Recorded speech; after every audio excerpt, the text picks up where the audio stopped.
This is some sauce. This is some sauce, y'all. So pay attention to this. And you want to run up a bag on Turo, you know, specifically, I think that you should always.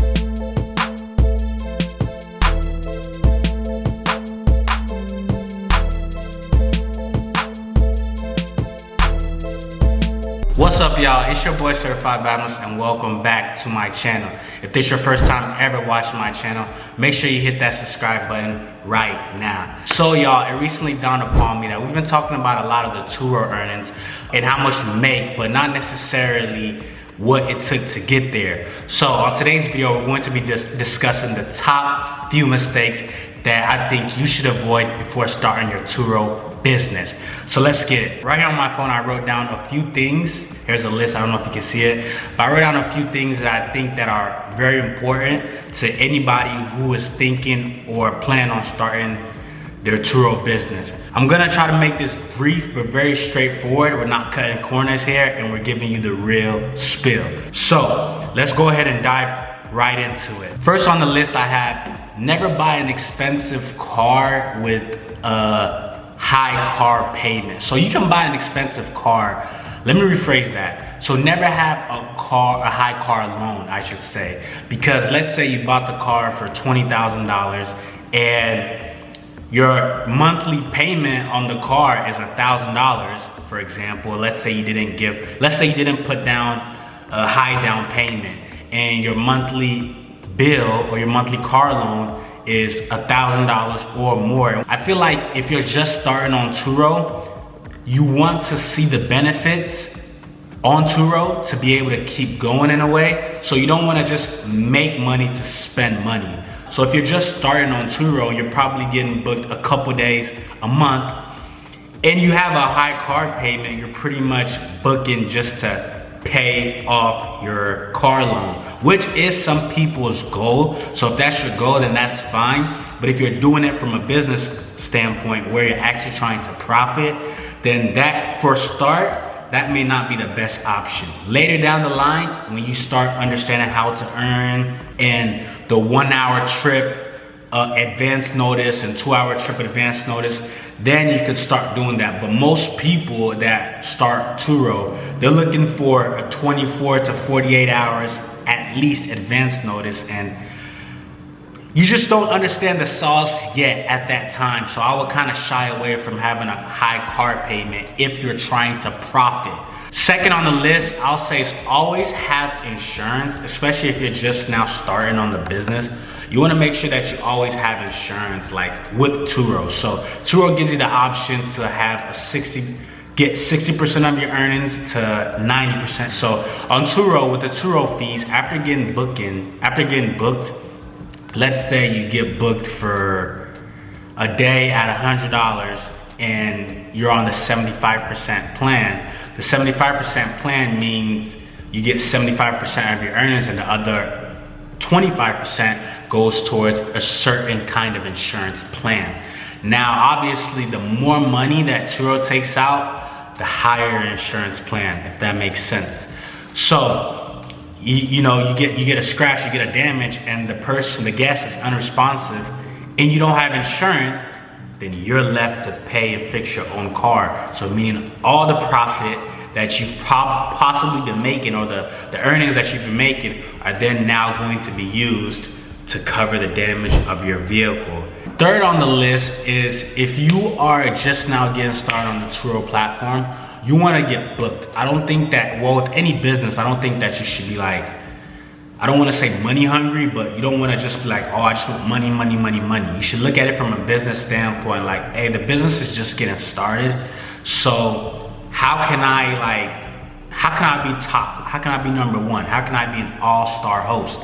So you start offering discounts, right? You know, just like any business, you know, if you're just starting a business, let's say you just opened a restaurant, you know, you're gonna be like, okay, the first 5 people, the first 20 customers, you guys get it half price, just to kind of get your brand out there, right? So same thing with you know, renting cars, you know, and it can be anywhere, renting cars anywhere. It doesn't only have to be on Turo. I don't plan on only renting on Turo for the rest of my rental career. So with any rental business, you know, try to offer discounts. And I would say, you know, one of the best discounts that the Turo platform offers is the 3-day discount or the long-term discount. So anywhere, if they rent anywhere above 3 days, I think that you should offer them a discount. Now, it's up to you how much you want to offer, but definitely leave them, let them save a little bit, because that's what separates you from other people on the platform. Because whether you like it or not, the same vehicle, sometimes the same color, same year,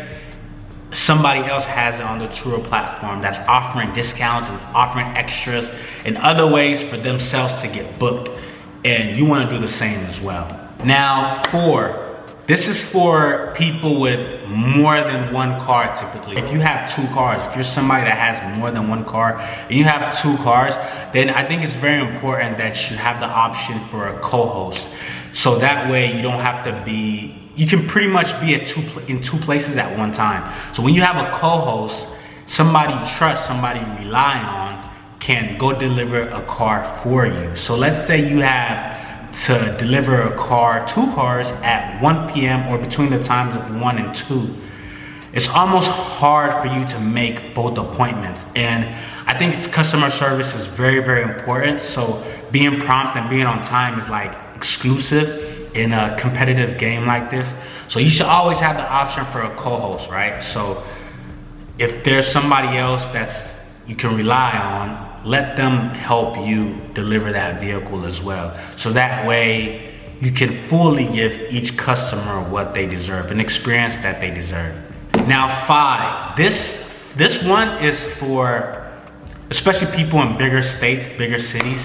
Never set your home delivery to your home. First and foremost, always offer a delivery format that's free, right? That way it separates you, right, from other people in this competitive game. Just think about it. If you had a rental, like a rental car lot or something like that, when they come pick up the car from the rental car lot, it's free, right? Or if you go to Enterprise, picking up the car is free. Like there's no like delivery fee for being there. So always have like some kind of free kind of delivery, but look at it from that standpoint. Enterprise doesn't tell you to come to their house, or when you have a rental car lot, you go to the car lot, which is usually like a building or location. So always have like a free delivery option as well.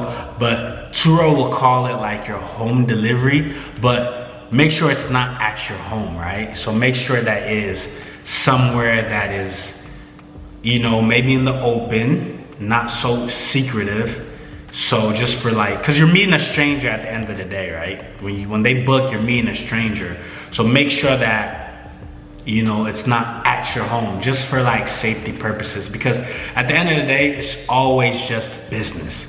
Because sometimes somebody might scratch your car, smoke in your car, get your car dirty, and you guys might have to like exchange messages.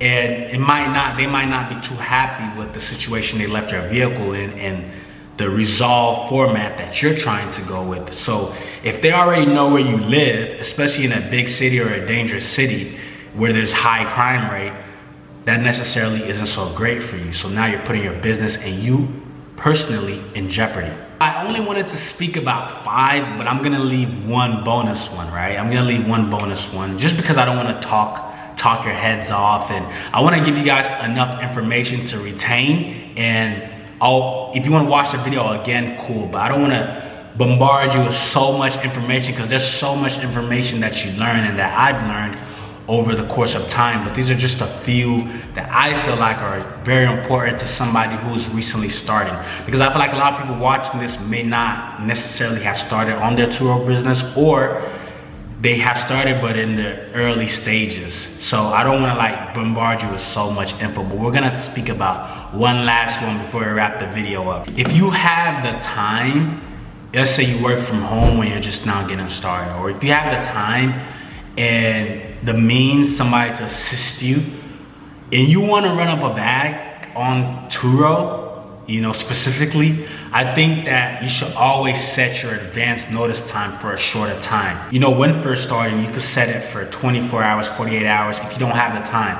But if you have the time, Turo offers, and this is some sauce, y'all, so pay attention to this.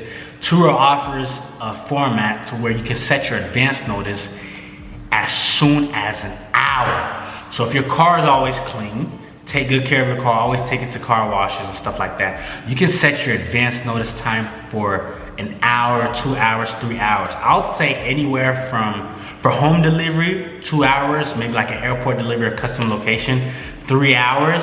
That way you might wake up and not see a booking, but before you go to bed, there's a high chance that you could get a booking.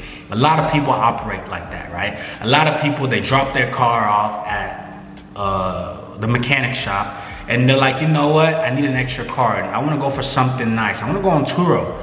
Let me go on Turo real quick. And they need the car literally in under a 2 hour, 3 hour time span, and boom, there you go, that's your booking. You know what I'm saying? Instead of like somebody who has to pre-plan, like, oh, I'm coming into town on this certain day, so let me get the car ready. No, some people don't even wake up and want a car, but before they go to bed, they rent your car out. Some people are like, you know what, I got this last minute flight, I don't even have the time to pre-book. When I get there, I'm sure I'm gonna find a vehicle, and boom, that's your car. So that's some sauce for you right there. And then Turo offers last minute boost pricing, so boom, that's extra sauce right there. So make sure that if you're trying to run up the bag and you have the time, because the worst thing you want is to set it like that and not be able to deliver. Now your cancellation rate is going high, so think about that as well. But yeah, that's some tea, that's some sauce for you guys, and a few tips that I think that if you're just not starting a business, that you should definitely look out for. So make sure you like this video. Thanks a lot for tuning into my video and picking my channel and my video to be the one you watch today. I truly appreciate that. It goes a long way for me if you kindly hit that subscribe button. So do that right now. I'm out, because I got some Turo bookings that I have to go take care of, and I'll see you guys in the next one. Ski!